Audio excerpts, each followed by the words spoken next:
Com relação a esse sponsor, é fundamental, é necessário, é preciso de fato um sponsor para o EB3? Explica um pouquinho pra gente, quem deveria aplicar para o EB3? Daí você pode aplicar a aplicação para ajuste de status. E nessa você vai ter permissão de trabalho, permissão de viagem, de forma incidental, até que no final o processo seja concluído e você receba o Green Card. E aí pessoal, tudo bem com vocês? Como é que vocês estão? Mais um vídeo começando e hoje novamente com a ilustre presença do Dr. Marcelo Gondim, que vocês já conhecem. Dr. Marcelo, que é advogado especialista em imigração e associado pelo BAR aqui nos Estados Unidos com mais de 21 anos de experiência na área. Dr. Marcelo, tudo bem? Tudo bem, Edu? Como vão as coisas? Graças a Deus, muito bem. Seja bem-vindo, mais um vídeo. Prazer imenso estar aqui junto contigo para a gente falar aí sobre um assunto importante que é o EB3. Prazer é nosso. Vamos lá então. Vamos lá então falar aí, tem muita gente que tem dúvidas, quer saber bastante sobre esse processo, né, de aplicação para o EB3, muitas vezes um ajuste de status. Tem algumas perguntas separadas aqui. Pessoal, outras dúvidas que surgirem a respeito do EB3, eu recomendo vocês deixarem aqui nos comentários, tá certo? A gente sempre volta aqui no vídeo para responder essas dúvidas de vocês. Tá bom? Dr. Marcelo, primeiramente, por gentileza, pode explicar pra gente o que é o EB3? Claro. O EB3 é o processo de obtenção do Green Card por trabalho, por oferta de trabalho. É por isso que chama EB, Employment Based, né? EB. E o 3 é porque é a terceira preferência. Temos 5 preferências nas filas aí dos processos de Green Card por trabalho.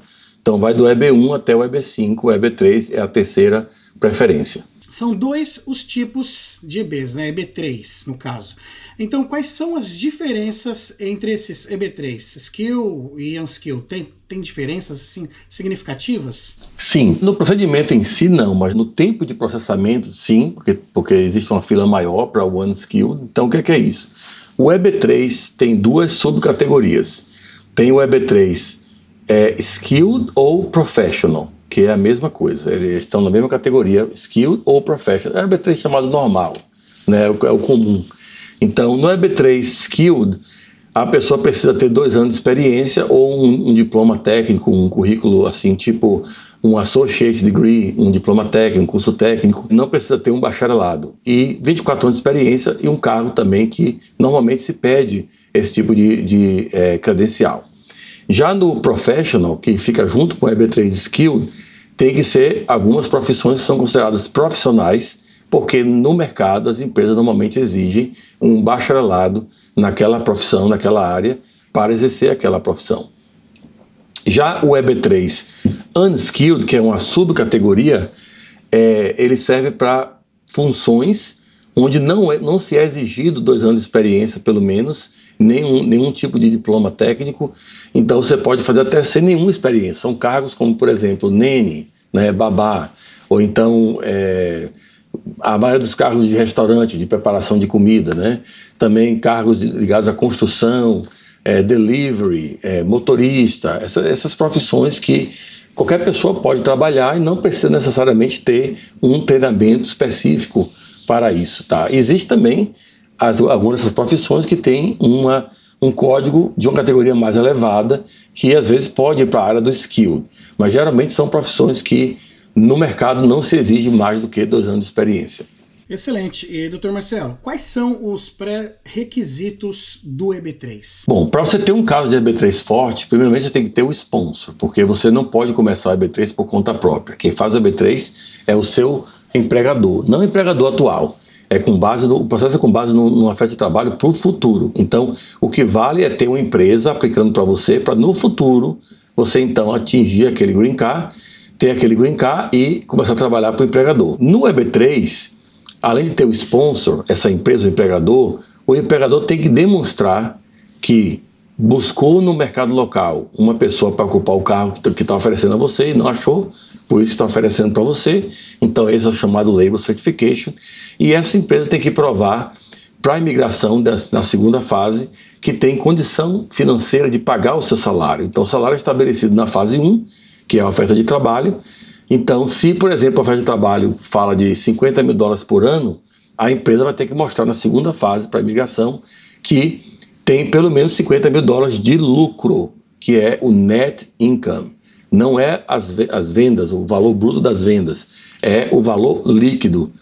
Depois que pagou todas as taxas, todos os encargos, todos os custos operacionais, sobrou ainda aquele valor que é igual ou maior do que o salário que foi determinado para aquela posição que está sendo oferecida. Com relação a esse sponsor, é fundamental, é necessário, é preciso de fato um sponsor para o EB3? Sim, tem algumas categorias do EB, como por exemplo o EB1 de pessoas com habilidade extraordinária, tem o EB2, NW, que você pode fazer sem sponsor. Todos os outros EB tem que ter o sponsor. O EB3 não tem uma categoria para você ser self-petitioner, para você aplicar para você mesmo. Como é com base na oferta de trabalho, tem que haver uma divisão muito boa entre quem é o empregado e quem é o empregador. Ok. Doutor Marcelo, explica um pouquinho para a gente, quem deveria aplicar para o EB3? Bom, eu diria que qualquer pessoa que tem uma oferta de trabalho, tem alguma empresa interessada em aplicar para você, tem um sponsor no caso, já seria um caso muito forte, mais forte em termos de chance de aprovação do que qualquer outro nas categorias EB, tá? Além disso, você tem aí a situação de pessoas que geralmente não tem também uma situação onde eles podem conseguir uma petição feita por um membro da família. Então tem que ir para o processo por trabalho. E o EB3, como eu falei, é o melhor. Agora, se você tem um sponsor para fazer EB3, por exemplo, mas tem um noivo ou noiva que é cidadão americano, de acordo com a situação de cada casal, talvez seja melhor ir para o processo de família do que fazer o EB3. Mas o EB3 é a melhor opção para quem não tem um casamento para fazer, para quem não tem um filho americano com 21 anos aplicando, ou para quem não tem e para quem tem um sponsor, tem uma empresa interessada em aplicar para você. Até quem tem boa qualificação para o EB2 ou para o EB1, se tem uma empresa aplicando para você, o EB3 é uma opção que não deve ser descartada. A não ser, logicamente, que você não queira ficar contando com outras pessoas, outras entidades que vão controlar o seu processo. Porque no EB3 você não controla. Quem controla é o empregador.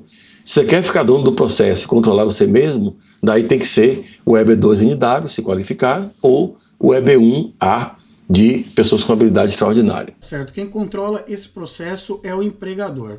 Ok, então quais são as fases desse processo do EB3? Bom, temos 3 fases. A primeira fase é a chamada certificação de trabalho, o chamado PERM, P-E-R-M. Então o PERM, essa fase do PERM se divide na verdade em 3 subfases. A primeira parte é a obtenção do salário oficial para aquela profissão que está sendo oferecido, o cargo, né? Está sendo oferecido. Depois tem mais, isso aí leva mais ou menos uns 6 meses a tempo de hoje, né? Uns 6 meses, às vezes um pouquinho mais. Daí nós temos o recrutamento, que leva geralmente 2 meses. 1 mês recrutando, anunciando nos jornais por 2 domingos e 30 dias no banco de emprego do Departamento de Trabalho. E mais 1 mês, que é o período de espera para ver se alguém vai mandar o currículo aplicando para aquele trabalho. Então você gasta 2 meses com recrutamento. Depois tem a aplicação do PERM, do Labor Certification, certificação de trabalho. Essa é no formulário ETA 9089. E esse aí está levando hoje em torno de 12, 14 meses, pode levar mais um pouco, pode levar menos um pouco. E se tiver auditoria, ou seja, se for selecionado para você provar, para o empregador provar que realmente fez os anúncios de forma correta, nesse caso vai atrasar mais vários meses ainda o processo. Mas em torno de 12, 14 meses é o tempo normal que levaria sem ter auditoria. E a maioria dos casos não tem auditoria, para você saber, né? Então, depois que essa primeira fase foi aprovada, nós gastamos aí talvez o quê? 20 meses, 22 meses e tal. Então temos agora a certificação de trabalho. Ou seja, agora o empregador já pode usar a certificação para dizer para a imigração, olha, eu já obtive uma certificação do Departamento de Trabalho de que eu não consigo encontrar uma pessoa para esse cargo, mesmo usando dos critérios de recrutamento que eles exigem lá. Então, agora eu quero aplicar para essa pessoa. Então, aí a empresa vai provar que vai mostrar o imposto de renda, vai mostrar que tem condição financeira de pagar o salário que foi oferecido lá atrás, né? E também tem que mostrar que o empregado que está querendo contratar tem a elegibilidade para o cargo. Então, os mesmos critérios que a empresa usou quando fez o recrutamento para que americanos e residentes aplicassem para aquele cargo, os mesmos critérios têm que ser exigidos do funcionário que é o beneficiário do EB3. Então, nesse caso, você tem que mostrar que você também está elegível para aquele cargo. Então, por exemplo, se exigia um Associate Degree em Business, você tem que mostrar que tem um Associate Degree em Business ou equivalente. Se a empresa precisava ter 2 anos de experiência, você tem que mostrar através de cartas de recomendação que você tem esses 2 anos de experiência. Então, você tem que provar a sua elegibilidade para aquele cargo, a sua qualificação para aquele cargo. E essa segunda fase pode ser aprovada em talvez 6, 7, 8, 10 meses, ou pode ser aprovada em 15 dias se usar o Premium Process. Tem uma taxinha de 2.800 e poucos dólares que tem que pagar para ter isso aí agilizado, né? Então você pode ter em 2 semanas essa decisão dessa segunda fase. Daí nós temos agora a terceira fase, tá? A terceira fase, ela pode ser processo consular, se você estiver aplicando fora do país, ou tiver que sair do país para uma entrevista no final, ou se estiver aqui no país com o status de não imigrante, o status válido como turista, ou tiver como estudante, ou um cargo, ou um visto de trabalho temporário, como um visto não imigrante, daí você pode aplicar a aplicação para ajuste de status. E nessa você vai ter permissão de trabalho, permissão de viagem, de forma incidental, até que no final o processo seja concluído e você receba o Green Card. Se estiver aplicando no processo consular, vai correr com a documentação no National Visa Center, depois vai ser marcada uma entrevista no consulado, se for brasileiro, vai ser no Rio de Janeiro, e aí você vai ter entrevista, receber o visto de imigrante para poder entrar aqui nos Estados Unidos e ter o seu Green Card depois que você tiver entrado aqui nos Estados Unidos com esse visto de imigrante. Então essas são as 3 fases do EB3. E pensando nessas fases aí do EB3, tenho certeza que o pessoal está pensando já em quanto tempo dura esse processo todo, né? E a gente sabe que há um tempo não tão distante, o EB3 aí, muitas vezes, em 2 anos, às vezes nem isso, saía aprovação, né? Hoje em dia, a média aí de um processo EB3, esse processo aí dura quanto tempo? Bom, na estimativa do que está acontecendo hoje, eu diria que pode levar uns 2 anos, 2 anos e meio, se for o skilled ou profissional. Até 3 pode levar também. Mas se você estiver aplicando como unskilled, de acordo com o Visa Bulletin, que é o boletim de visto que sai emitido todos os meses, pode ser que esse caso seja aprovado a primeira e segunda fases e você não consiga começar a terceira fase durante 1 ou 2 ou 3 anos. Então, quando vai chamar o lugar na fila, a gente não sabe.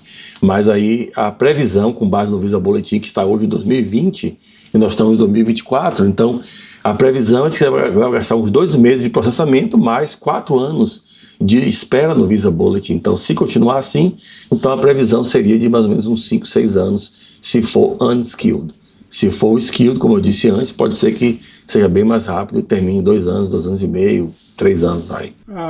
Depois do Visa Bulletin, já teve alguém unskilled que foi aprovado? Sim, já teve, porque o Visa Bulletin estava current, estava sendo chamado a data de prioridade até 2022, depois que teve esse retrocesso. Então muita gente que fez naquela época já conseguiu receber o Green Card. Outros que ficaram de fora por 1 ou 2 dias, ou algumas semanas, ou alguns meses, estão esperando agora o Visa Bulletin, talvez em outubro, quando começar o próximo ano fiscal, esse boletim possa alcançar suas datas de prioridade, que são o lugar na fila. Excelente. Doutor Marcelo, o que fazer quando o PERM demora muito a chegar? Bom, como todos os processos que você pode fazer na imigração, o Departamento de Trabalho é uma agência do governo federal também trabalhando com isso, se eles demorarem mais do que o normal, você pode, se achando prejudicado, você pode fazer uma ação de mandado de segurança contra o Departamento de Trabalho nesse caso. E o motivo é muito simples. Eles não podem alegar ou não devem alegar que é porque tem muitos casos, eles não têm recursos para adjudicar todos os casos. Isso não é um argumento que vai funcionar para alguns juízes. Para outros até pode funcionar, para a maioria não vai funcionar. E também o tempo que você chama de razoável, o que é razoável para você pode não ser para mim, ou vice-versa. Então, por exemplo, no ano 2005, quando foi criado esse sistema PERM, Sai no dia 23 de maio de 2005, que implementou, o Departamento de Trabalho implementou o sistema PERM, que é sistema eletrônico. Então, naquela época, aprovava em poucos meses. Hoje vai levar o quê? 24 meses, 22 meses, 20 meses para chegar nessa fase aprovada. Então, uma vez que você tem um PERM protocolado, por exemplo, se passou de 3, 4 meses ali e não saiu já, você pode ficar esperando mais 1 ano e meio, que é o tempo que vai levar mais para frente ainda, ou você pode entrar com uma ação de mandado de segurança e o governo aí vai ser chamado, o Departamento de Trabalho vai ser chamado para dizer, bom, você tem que justificar agora se realmente é razoável ou não o atraso que está tendo nos processos. Porque está levando um tempo por causa dessa pessoa e está prejudicando essa pessoa. Provavelmente eles vão querer adiantar o seu processo para não ter que contestar essa ação. Pode também ser que eles queiram contestar a ação. Você não sabe quem é que vai pegar o processo lá e qual é a estratégia que eles vão empregar. Mas normalmente as agências do governo federal que trabalham com imigração, Departamento de Trabalho, Sistema de Imigração e Departamento de Estado, eles preferem dar o que você quer, que é de direito, do que brigar para justificar que aquele atraso ali é normal, todo mundo está no atraso mesmo, está querendo pular a fila. Isso não é um argumento muito bom. Lembrando que quando você pede para fazer uma decisão naquele período ali, não é dizer que você vai ter uma aprovação, você vai ter uma decisão. Se vai ser aprovado ou não, eles vão ver lá os critérios e vão dar a decisão. Mas você pode pedir isso. O mandado de segurança pode ser muito bem utilizado para a fase do Labor Certification, em alguns casos até na fase do Prevailing Wage, que é aquela primeira subfase do salário oficial, mas essa aí, como está saindo com 6 meses, muita gente pode não querer fazer. Agora, quando está no Labor Certification, pode esperar 12, 14 meses. Então, a partir do 3º, 4º mês você já pode fazer, para alguns vale a pena, porque o Departamento de Trabalho vai ter 2 meses para contestar a ação, depois que receber a aceitação, né, da gente. Então eles têm um prazo dobrado, porque é uma agência do governo federal, então o prazo normal é 30 dias, eles têm 60. Nesse tempo, eles devem contactar a gente para dizer, olha, já saiu lá o Labor Certificate, já saiu lá o documento, então dá para você dar baixa nesse processo agora, para a gente não ter que contestar a ação. Então a gente vai ter que dar baixa, porque o caso agora ficou moot, M-O-O-T, quer dizer, perdeu o sentido, perdeu a validade, perdeu o direito de ação, porque o que você queria já foi dado. Então a gente tem que dar baixa nesse processo voluntariamente, e aí você conseguiu o que queria. Para a gente diminuir o custo, que esse processo não é barato, para diminuir o custo, a gente está fazendo grupos de pessoas que podem entrar. Então, se tem tipo 5, 6, 7, 10 pessoas que entraram com o processo e tem mais de 4 meses que está pendente, a gente pode entrar com ação coletiva e supostamente eles devem aprovar todos os casos daquela ação coletiva para fazer da baixa no processo. Se você entrar com muita gente mesmo, 100, 200 pessoas, provavelmente eles vão querer brigar por isso, falar que não é uma class action, mas se entrar com 5, 6, 7, é capaz de algumas ou todas dessas pessoas terem os casos adjudicados bem mais rapidamente, porque é mais interessante para o governo fazer isso do que ficar discutindo na Corte Federal e possivelmente perder esse processo. Uau, excelente. Bom, doutor Marcelo, e como a Gondim Law pode ajudar o pessoal que está assistindo a gente aqui com esse processo de EB3? Pode explicar um pouquinho pra gente? Bom, a gente pode fazer o EB3 para todo mundo que tiver o sponsor. A gente não faz essa parte de agência. Isso aí é uma coisa até que as agências que fazem isso é até meio que ilegal, porque eles fazem você pagar pelo processo inteiro e só quem pode pagar a primeira parte é o empregador, mas eles disfarçam isso como taxa de agenciamento. É tudo uma falcatrua que fazem lá.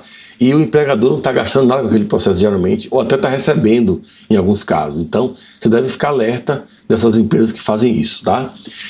Mas a gente aqui, se você tem um empregador que quer fazer o processo, se você é um empregador que quer aplicar para alguém, pode nos procurar que a gente faz o processo do início ao final. Todas as fases nós fazemos legitimamente para que o processo tenha um final feliz, e que você, como empregador, tenha o empregado que você precisa e você, que é empregado, tenha o green card que você precisa. Doutor Marcelo, excelente. Pessoal, olha só, aqui nos comentários ficou alguma pergunta, alguma dúvida a mais sobre o EB3 que você gostaria de saber? Deixa aqui nos comentários, a gente sempre volta aí para falar um pouquinho mais com vocês. Agora eu quero dizer também que na descrição desse vídeo sempre tem o link para vocês clicarem e ir direto para o site do Dr. Marcelo, tá? Caso vocês queiram marcar aí uma consulta, conversar aí com eles, tá? Com toda a equipe aí do Dr.